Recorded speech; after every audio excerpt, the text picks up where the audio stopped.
혹시 백내장 수술 받고 실손보험 청구했다가 거절당한 경험 있으신가요? 요즘 이런 분들이 정말 많다고 하는데요. 도대체 왜 이런 일이 벌어지는 건지 오늘 제가 그 이유를 속 시원하게 알려드리겠습니다. 모든 문제의 시작은 바로 이 숫자입니다. 1조 원. 이게 뭐냐면요. 2021년 한 해에 백내장 수술 하나로만 청구된 실손보험금 액수예요. 무려 1조 1천억 원. 아니, 5년 전보다 10배가 넘게 불어난 건데 바로 이 어마어마한 돈 때문에 이 모든 갈등이 시작된 겁니다. 아니, 근데 이상하잖아요. 백내장 수술, 당연히 실손보험 되는 걸로 다들 알고 있었는데 왜 이렇게 보험금 못 받았다는 사람이 많은 걸까요? 이 질문 오늘 확실하게 답을 찾아보자고요. 좋습니다. 그럼 먼저 이 1조 원짜리 분쟁의 핵심, 그게 도대체 뭔지부터 한번 들여다보겠습니다. 이 문제의 핵심은 딱 하나예요. 입원이냐 아니면 통원이냐. 이게 왜 중요하냐면요. 만약 입원으로 인정받으면 보험금이 최대 5천만 원까지 나와요. 그런데 통원으로 처리되면 고작 25만 원. 수술비가 몇백만 원인데 정말 하늘과 땅 차이죠. 그러니까 어떻게든 입원으로 인정을 받으려고 했던 겁니다. 이 그래프 좀 보세요. 정말 놀랍지 않나요? 2016년에 한 780억 원 정도였던 보험금이 불과 5년 만에 1조 원을 훌쩍 넘어버립니다. 숫자가 그냥 폭발을 한 거죠. 보험사들이 갑자기 심사를 까다롭게 하기 시작한 게 바로 이것 때문이었어요.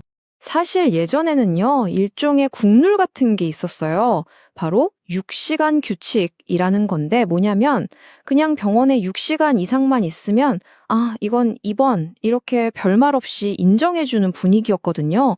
그래서 많은 병원이나 환자분들이 이 기준을 암묵적으로 활용해 왔던 거죠. 그런데 이 모든 판을 뒤엎어버리는 결정적인 사건이 터집니다. 바로 법원의 판결이었어요. 2022년 6월이었죠. 대법원이 보험사 편을 딱 들어주면서 이 게임의 룰을 완전히 바꿔버렸습니다. 지금 우리가 겪는 이 모든 혼란이 사실상 이 판결 하나에서 시작됐다고 봐도 과언이 아니에요. 이게 바로 새로운 기준이 된 거죠. 대법원이 내놓은 메시지는 아주 명확하고 단호했습니다.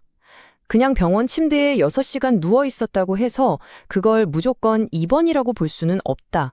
딱 이렇게 선을 그은 거예요. 한마디로 이제 시간만 채우는 꼼수는 안 통한다는 선언이었죠. 여기서 많은 분들이 진짜 헷갈려 하시는 게 있어요. 아니, 건강보험에서는 입원이라고 해주는데 왜 실손보험만 안 해주는 거냐. 이게요, 비유하자면 이런 거예요. 우리가 학생증으로 학교 식당에서 할인받을 수 있죠? 근데 그 학생증 들고 가서 어르신들 타는 버스 공짜로 태워달라고 하면 안 되잖아요. 규칙이 다른 거니까요. 똑같습니다. 건강보험의 기준하고 민간 실손보험의 기준은 그냥 서로 다른 규칙이라고 생각하셔야 돼요. 그럼 이제 새로운 기준은 뭐냐? 바로 이겁니다. 실질적 치료 필요성. 앞으로 이 단어를 꼭 기억하셔야 돼요. 이게 이제 새로운 골드 스탠다드가 된 거거든요. 핵심은 더 이상 시간이 아니에요. 이 환자가 정말 집으로 돌아가면 안 될 만큼 병원에서 의사나 간호사가 계속 지켜봐야 할 상태였는가, 바로 이걸 따지는 겁니다. 법원이 이런 건 입원의 증거가 안 됩니다 라고 콕 집어서 얘기한 것들이 있어요. 예를 들면 그냥 6시간 넘게 있었다는 거, 또 건강보험 적용되는 수술이었다는 거, 심지어 수술 끝나고 병원에서 간호사가 안약 넣어주고 하는 이런 일반적인 케어, 이런 것들만으로는 이제 입원했다고 주장하기 어렵다는 겁니다. 와, 듣기만 해도 되게 복잡하죠? 그럼 우리 같은 환자들은 이제 도대체 어떻게 해야 되는 걸까요? 다행히 새로운 규칙들이 마련됐거든요. 지금부터 그걸 하나씩 알려드릴게요. 정말 다행히도요, 이게 너무 혼란스러우니까 2023년 말에 금융당국에서 새로운 가이드라인을 내놨습니다. 쓸데없는 싸움은 좀 줄이고 진짜 보험금이 필요한 분들이 제대로 받을 수 있게 길을 열어주려는 거죠. 자, 이거 정말 중요하니까 집중해주세요. 이제부터 이 3가지 중 하나에만 해당되면 복잡하게 따지지도 않고 그냥 수술의 필요성을 인정해줍니다. 첫째, 나이가 만 65세 이상이신 분. 둘째, 비싼 렌즈 말고 건강보험되는 일반 단초점 렌즈로 수술하신 분. 그리고 셋째, 동네 의원이 아니라 규모가 큰 종합병원이나 상급 종합병원에서 수술 받으신 분.